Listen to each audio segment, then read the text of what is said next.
Hello everyone, welcome you all to the Investment Management class. I am Impa Biliappa, Associate Professor, Maharaja Institute of Technology, MBA Department. Previously, we have done the theory and problems of Unit 2, that is risk and return. We solved problems related to individual securities and also portfolio securities. In today's class, we will be starting Unit 3, which is valuation of securities. Here we'll be valuing the bond, equity shares, preference shares using different models. In this chapter covers the bond features, types of bond, determinants of interest rates, bond management strategies, bond valuation, bond duration, and in preference shares we learn with the concepts of features, how do we calculate the yield, and in equity shares we learn the concept valuation of equity shares, dividend valuation models, which are we have different dividend valuation models. We are going to learn all those. To begin with, let's know the meaning of valuation of securities and bond. So let's know the valuation of securities and bond. So to start with the meaning of valuation of securities, what do you mean by the valuation of security, or why should you value the security? So it is a process of determining how much a security is worth, what is the real worth of a security, so that we can make decision based on should we buy or should we sell, should we hold, what should we do. In order to make that decision, we need to value the securities. We need to understand the real worth of the securities. So here security valuation is highly subjective, but it is easiest when when one is considering the value of tangible assets, the level of debt, and other quantifiable data of the company issuing a security. So any company which is issuing a security, the level of debt of that particular company, or the tangible asset of that, the value of the tangible asset of the company, considering all these which is quantifiable, which is measurable of a company, we can do the security valuation. For example, if you have to determine a company's earning for the current year, it is easy, okay, than determining the future value of a company's brand recognition, maybe after 10 years. Like after 10 years, you don't know where you'll stand. So if you have to measure what will be the value of your brand after 10 years, it is quite difficult. But in the same time, if you have to measure that what is the real worth of the business today, how much is your assets, how much is your liabilities, what is the overall worth of the business, that is easy to measure rather than knowing something, rather than calculating which is not known to you all, okay, which is future oriented. Okay, that is valuation of security. Here we will be doing that.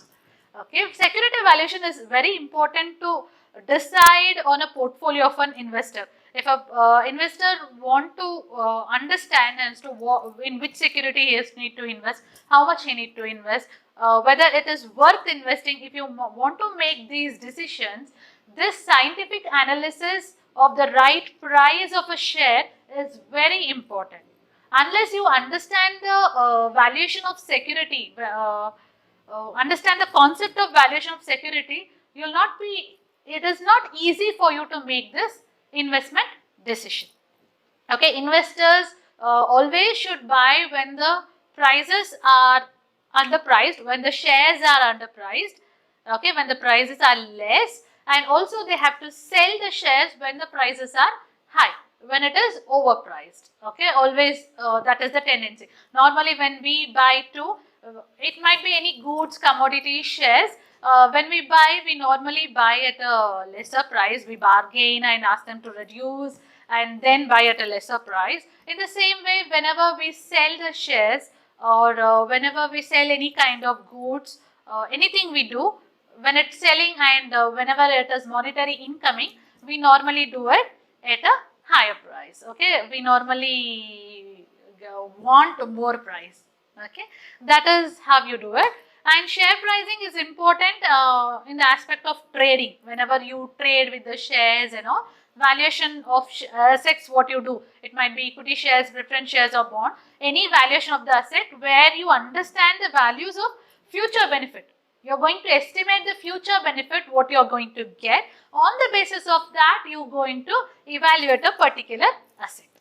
Okay, and valuation is also important on a concept of fundamental analysis, which we will be doing in the next unit, where the practitioners uses the information about the company's earnings, the company's financial data, and try to analyze the future of it.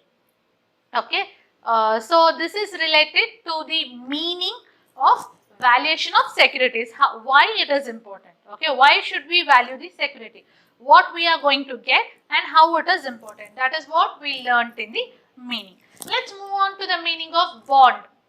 Okay, so in valuation of securities, we get in this unit we'll do three types of assets, that is bond, shares, preference shares, and equity shares. These three shares, bonds, debt and equity instruments we are going to evaluate. In order to evaluate, let's know the meaning of what is a bond. Okay, a bond is a fixed income security. It is fixed. We say a bond is a debt instrument. Okay, it's a loan instrument. It's a fixed income security where they fix up the interest rate in the initial stage itself. Maybe 10%, 8%, 6%, 12%, depending on who is issuing the bond. It might be a government, it might be the private company, it might be the government company, that is public company, any company for that matter, or for the government's matter. We'll decide on what is the percentage of bond. So based on that percentage of bond, we get the interest rate. So that is fixed. Okay, whatever happens, it might be loss to the company, or at the time of liquidation, they are going to give us the money as well as the interest. So that's the reason we say fixed income security. So it is an instrument that promises to pay the stipulated stream of cash, like interest every year you get, no? In the same way, it promises to pay the stipulated stream of cash flows, which considers periodical interest payments. As I said, it might be quarterly, half yearly, annually. It is a stream of periodical interest payments over the life of the instrument. Like there will be maturity period, certain maturity period like 5 years, 10 years bond, 5 years bond, 15 years bond. There will be a particular maturity period. Till that maturity period, the instrument is going to mature. Until then, you will be getting the interest. Okay, so it is fixed income, guaranteed income, and the cash flows are up to a stipulated period, that is till the maturity of the bond, and the principal will be paid at the time of maturity. Intermediate maturity payment is not there. At the time of maturity of a bond, the principal of that particular bond is being paid. Okay, even before the equity and preference shareholders, any shareholders for that matter, the bond amount, that is principal, is paid initially at the time of liquidation. Okay, a bond, it's an agreement between the investor and the company or government or semi-government or any agencies for the issue of a bond. So you have a bond which is an agreement where there will be two parties. One is the company or government or private or something. The other will be the investor. Okay, these are the two parties. They make an agreement that they'll give so much of percentage of interest for such and such a duration, maybe 5 years, 10 years, such and such a duration, and the principal amount is so much. That will be fixed. You get it in the form of an agreement.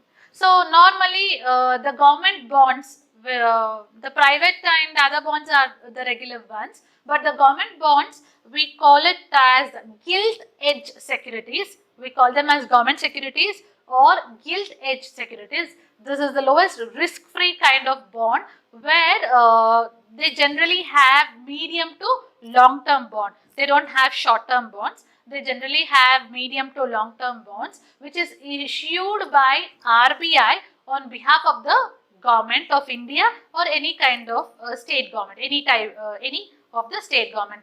On behalf of the state government or the central government, RBI takes the responsibility to issue the government bonds, which is the gilt edge securities. They asked it for 3 marks question. What do you mean by gilt edge securities? So gilt edge securities means the government bonds which are issued by RBI on behalf of any state or central governments. Okay. Apart from the, and it is very risk free, and but safety is high, but the interest rate is less. And there are corporate bonds, or we say corporate debentures. These are also the debt instruments issued by any kind of companies, which might be the public companies or private companies. Okay, that is related to the bond meaning. Okay, so we have understood the valuation of securities and the meaning of bond. The next is features of a bond.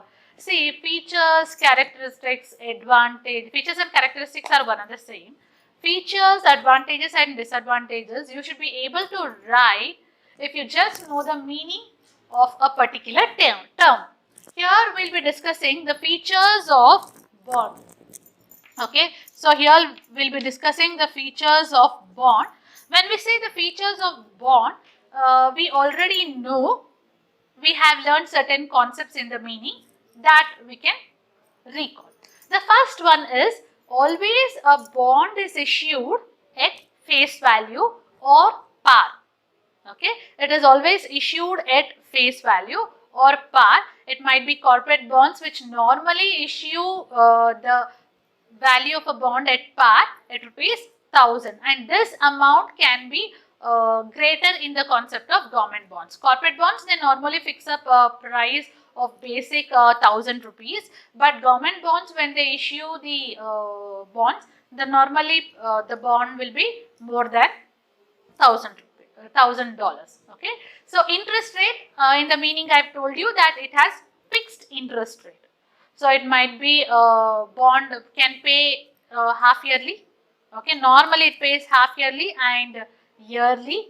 Monthly, quarterly is also possible, but the famous ones are half yearly and yearly. Okay, so and they have fixed rate. About the rate we'll learn in a while. Okay, interest rate, if you have to speak about, we also call it as coupon rate. Okay, we can either call it as interest rate or we can either call it as coupon rate. And this interest rate or coupon rate may be on the, it is percentage on the basis of face value. Okay, we say 12% bond, 10% bond. So if you are issuing, as I've said, if it is 1000 rupees bond, then on that, if I say my whatever bond I've taken, it is 10% bond, then we are going to calculate, face value is 1000, on 1000 we are going to calculate 10%. So how much is 10% of 1000? It is 100 rupees. So 100 rupees is your annual interest or semi-annual interest, however it is being paid. Annual interest only will take. So 100 rupees is your annual interest. Okay, in case that 1000 rupees bond means always it will not be at par. When it is traded, it is always like 1500, 2000, it keeps on growing. But we normally give the interest rate on the face value of a bond. Okay, there are different types of interest rate for that matter. Fixed interest rate. Fixed interest rates generally is constant. It's a constant interest rate. Just now I said, no, 10% interest rate, and you will receive the same amount each year, each month, depending on the investment, depending on the interest rate payment schedule. Like whether it is monthly, semi-annually, half-yearly, depending on that concept, every time you get the same interest rate. That is called fixed rate bond. There are other types also, like floating rate bond. So floating rate, it is not that popular. Normally they go for fixed rate bond, but the interest rate is set in advance for each year, or depending on the schedule, depending on the market rates. Okay, whether they'll see that whether it is semi-annually, annually or quarterly, they see that schedule. After seeing that schedule, they'll just fix up the rate every year or every 6 months, depending on the market rates, how it prevails in the market. Based on that, they'll revise and change the rates.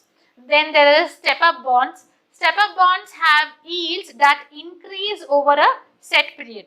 Okay, it keeps on increasing every year. If, for example, if we have to take 4% in the first year, 4.5 in the second year, like this, 5 in the third year, 5.5 in the fourth year. It is like that. It keeps on increasing where the growth of interest rate are there.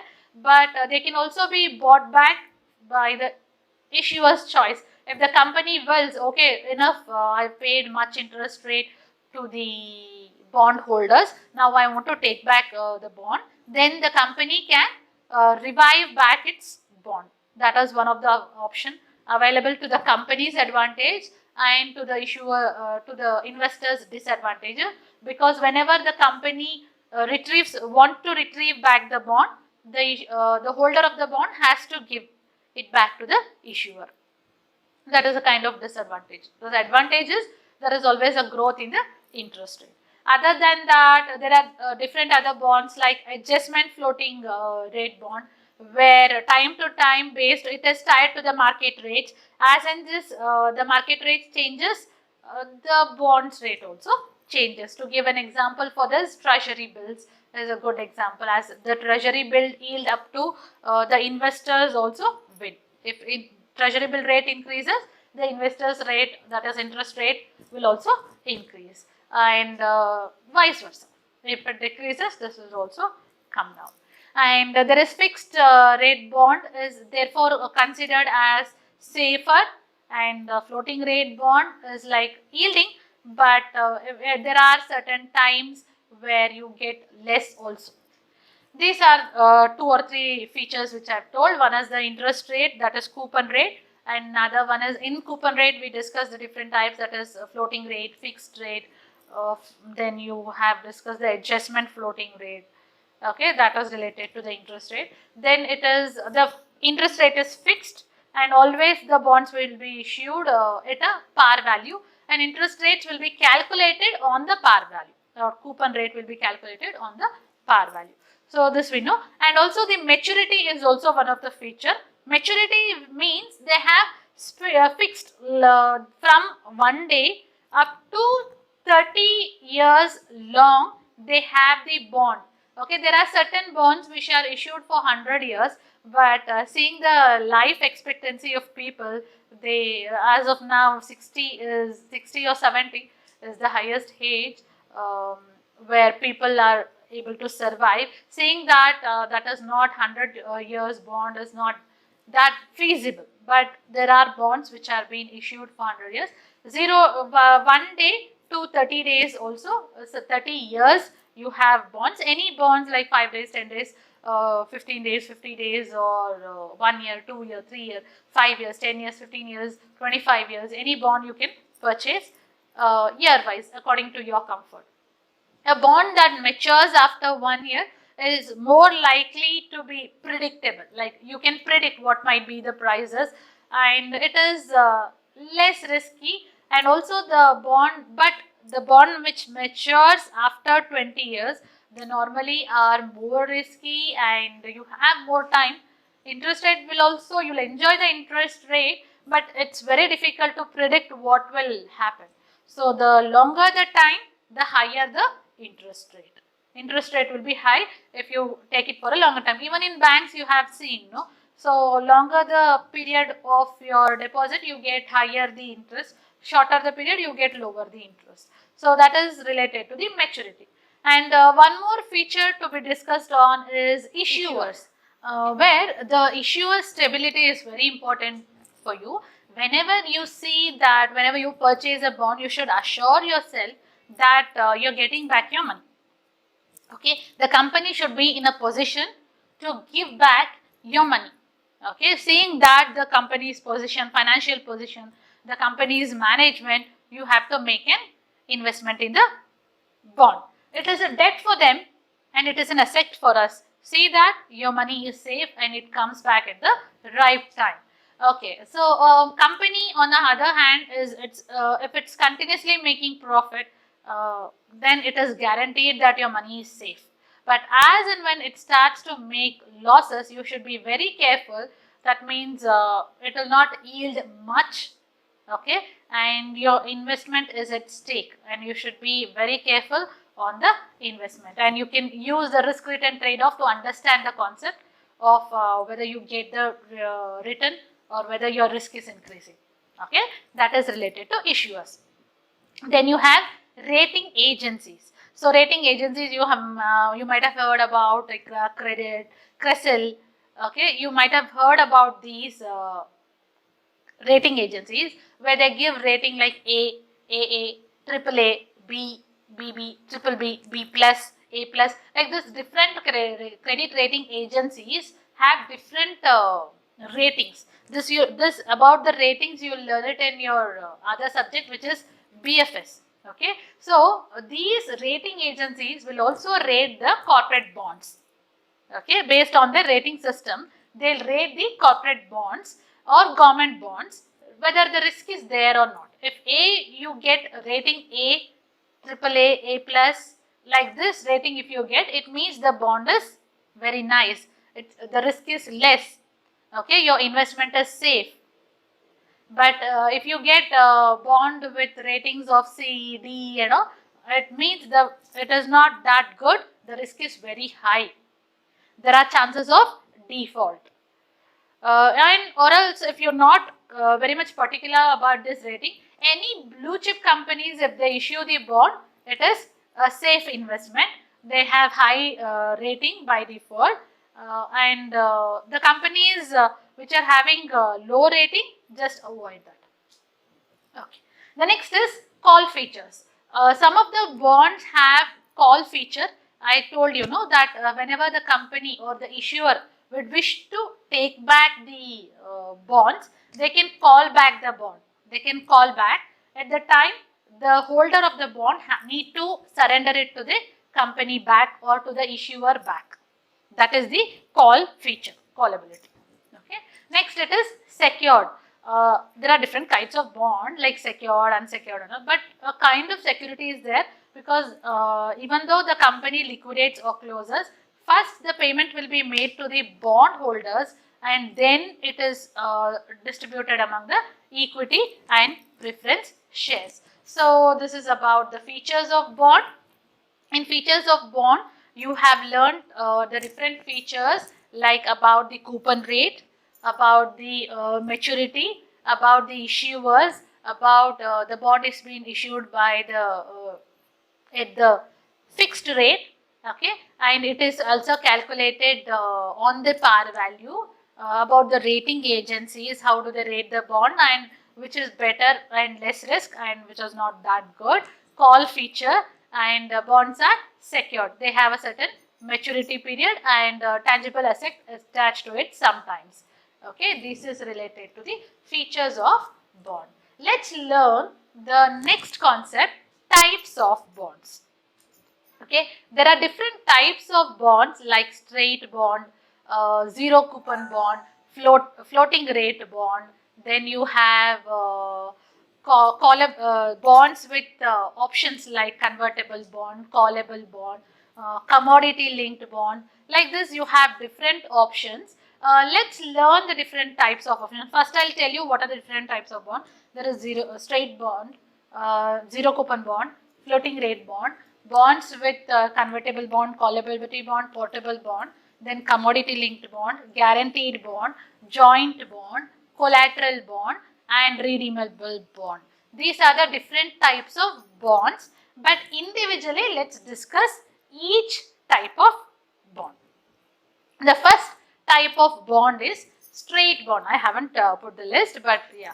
The first type of bond is straight bond. This type of bond series is like interest payments which are fixed, okay, and made till the maturity of the bond, like the regular bond. Now, what meaning I had explained, the same kind. It is the bond which is straight. It means fixed interest rate has been paid till the maturity period, and redemption is done either at par or premium or discount on the expiry of the bond. So there is no particular, it has to be done at discount. You know the meaning of discount, par and premium, no? If it 1,000 rupees bond is issued or redeemed at 900, then the value reduces. We call it as discount. Okay, if 1,000 rupees bond is issued or redeemed at 1,100, then the value is more. We call it as premium. Okay, if it is issued at exact 1000 or redeemed at 1000, then we call it at par. That is the three difference of premium, par and discount. Okay, so in straight bonds, they pay the fixed interest until the maturity period, and it is redeemed either at par or at premium or at discounts at the maturity, only after maturity. Okay, so this is related to straight bond. The second type of bond is zero coupon bond. So here the name itself is specifying there is no coupon rate, zero coupon. Coupon rate is not there. The bond is issued at discount. At the time of making the issue only, they issue at discount or at the face value, and its face value, that is the difference between the discount and the face value, is the interest rate what you get. That is zero coupon bond. For example, if a bond is worth rupees 1000, they issue the bond at rupees 800. While issuing, they take only 800. But at the time of redemption, it is at par, which is 1000. So whatever 200 rupees difference you are getting, that is the coupon price. That is the reason it is called zero coupon bond. No coupon has been paid. It is issued at discount and redeemed at maturity. Okay, and next is floating rate bond. Floating rate bond means interest rate varies with depending on the bond, depending on the situation of the market, the interest rate of the bond varies. You've heard about LIBOR, I guess, that is London Interbank Offered Rate. That LIBOR, or you might have heard about Prime Lending Rate, PLR.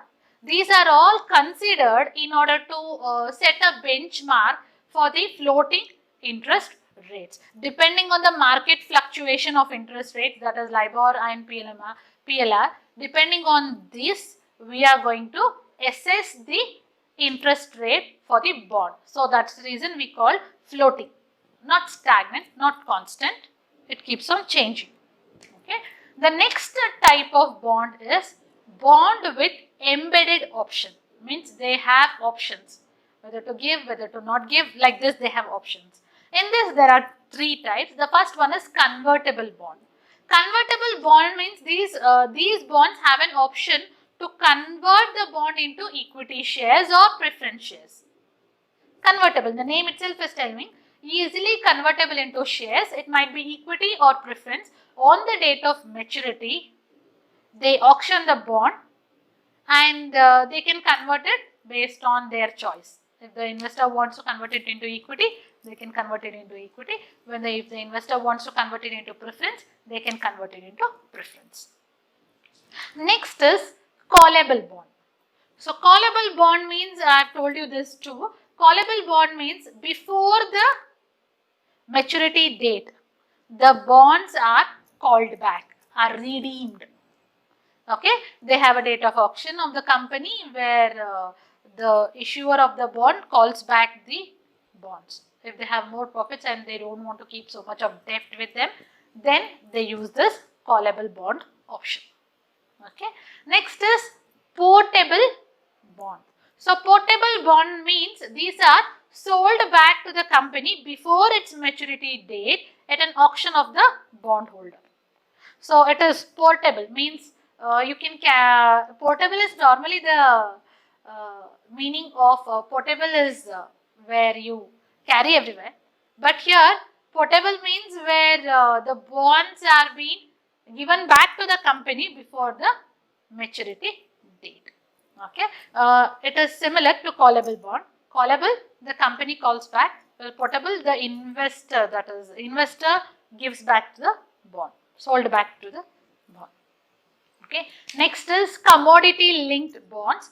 The returns in the form of the returns of these kinds of bonds depend on the price movement of the underlying asset. For example, if I have taken a bond on a land, okay, then depending on the land prices, the price of the bond also fluctuates. Depending on the commodity, depending on the underlying asset, just like the derivatives. depending on the underlying asset, depending on the commodity, the returns of that particular bond fluctuates. As and when its prices move, as and when the commodity price movement is there, the bond price movement is also there. You might have heard about the crude oil bonds, which returns of the bond depends on the price movements of the crude oil, which is the underlying asset. I'm just giving the example of crude oil. It might be anything for that matter. Even the gold bonds is possible. Okay. The next type of bond is guarantee bond. So guarantee bond is also a kind of debt security where that offers a secondary guarantee that the interest and the principal payments will be made to the third party. Okay, and the issuer's default, if the should the issuer default due to any kind of reason such as insolvency or bankruptcy, then this is being made. Guarantee bond where the guarantee is being provided by made by a third party that the interest and the principal will be paid. In case the issuer is going bankrupt, the company is very sick and they doesn't have any money to pay back to its investors, then the third party will guarantee that yes, in case this company doesn't pay back you money, then I will pay you on the company's behalf. That is guarantee bond. Then you have joint bond. Joint bond is where two or more parties guarantee the payment of interest and payment jointly, like how we take a joint account in banks. In the same way, jointly a bond is issued. Okay, that is known as joint bond. Then you have collateral bond. Collateral bond is where it's a kind of secured financial asset such as stock or any other bonds that has been deposited by and held by a trustee of the holder. The holder's trustee will hold the bond and it is safe so that the security of the financial asset is more. Okay, it might be stocks or bonds, anything. And the bond is perceived to be safe investment than an unsecured bond since the asset is sold to pay the bondholder. Okay, there will be certain asset like land, building or machinery, plant, equipment, anything for that matter that is held as a security. Even if the company doesn't have money, that asset will be sold and paid to the bondholder.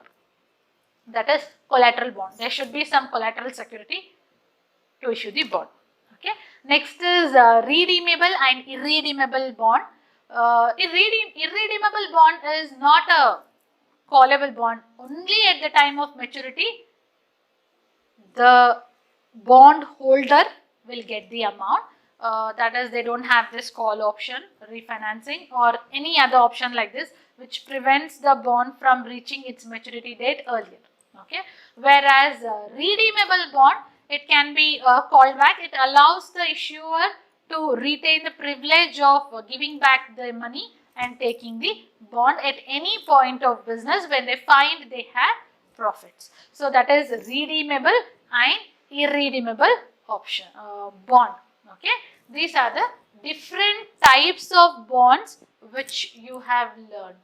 Okay, the next concept which we'll be discussing is determinants of interest rates. So in order to, this is very simple, just common sense. In order to calculate the interest rate, okay, of a bond, what all is required? One, we have to know how much is the risk. Okay, then we have to know how much return we get. Okay, and third, we need to know the risk premium. Risk premium means the difference between the market risk and the risk-free rate. Treasury bills I told you, no, that is the risk-free rate.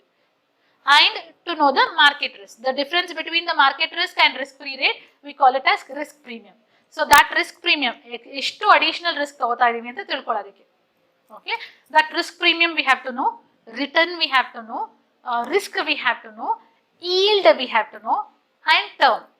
Term is like at what term you are purchasing, like 5 years term, 10 years term. You need to know the term of a particular bond and calculate what will be the yield. How much do we get in the future value? What will be the value of a bond in the future? Or else you can even calculate like future I need so much of money, so how much I need to invest now. That kind of calculation is also possible. So based on the interest rate, if you're going to calculate all those, then you need to know the risk, yield, term and risk premium. Then next is the factors affecting the interest rate. Whenever we say that we need to calculate the interest rate and all, there are lots of factors which affect. Okay, certain factors like economic condition. We need to understand the economic condition of the country. Okay, like economic condition in the sense how is the economic, how is the monetary policy, how is the fiscal policy, how is the BOP. Then you need to understand what is the inflation rates. All these economic condition will influence your decision of interest rate. Or if all are positive, your interest rates are high. All are negative, your interest rates are low. So you need to see how is the economic condition of a country. And then you need to see the monetary policy, how they have framed the monetary policy. In the monetary policy, what are the plans to fix up the bank rate? Whether do they have high bank rate or low bank rate? How are the open market operations going on, like trading, how it is being traded in the open market? Then cash reserve ratio, you know about the cash reserve ratio. How much money has to be kept in RBI by the banks? That has to be kept in mind. And supply of money, how much supply of money is there circulating in the country? Okay, these are all the concepts which we learned in Unit 1 of BFS, that is Banking and Financial Services. There you've learnt what is bank rate, what is open market operations, what is cash reserve ratio, what is supply of money in detail. So related to that, each concept is related to the monetary policy. Overall, if the monetary policy is good enough, then the factors turn to be positive. If they are negative trend, then the interest rates are less. Then inflation, I have told you about the inflation rates. What is the expected inflation which is happening? So inflation normally reduces the value of the currency. That should not happen. So depending on that, inflation also you should take measure. Higher the inflation, negative. Lower the inflation, positive. Okay. And government deficit and surplus. Okay, government is also that one of the factor. If government is having high surplus, then obviously the interest rates will be high. If government is having deficit, then interest rate will be low. These are all the interlinked concepts which will affect the interest rate. Okay, so in today's class, we have discussed the meaning of valuation of securities, where you need to value to understand the future worth of it. Bond, it is a fixed income based securities which matures on a certain period of time. Okay, then features of a bond, we learned the features of bond where we learned towards its maturity, we learned regarding the interest rate, that is coupon rate, then issued at par, issuers, rating agency, call featured, secured bond, this we learned. Then in types, we learned zero coupon bond, straight bond, callable bond, portable bond, then guaranteed bond. We learned the different kinds of bonds where we discussed other types is collateral bond, redeemable, irredeemable bond, then commodity linked bond, floating bond. All this we learned. Then we learned this determinants of interest rates, that is default risk, return, risk premium, yield and term. And then we discussed the factors affecting the interest rate. So what are the factors affecting the interest rate? Economic condition, monetary policy. In monetary policy, you have bank rate, open market, cash reserve, supply of money. Then we discussed about the inflation, government influence. So these are all some of the factors influencing the interest rate. So these are the concepts which we learned in today's class. In the next class, we'll continue ahead with the same bonds theory related to bond management strategies and you have different kinds of bond valuation. How should you do the bond valuation, and what are the steps involved, and what are the kinds of yield we get. All that we'll learn it in the next class. Thank you. Thanks for attending the class.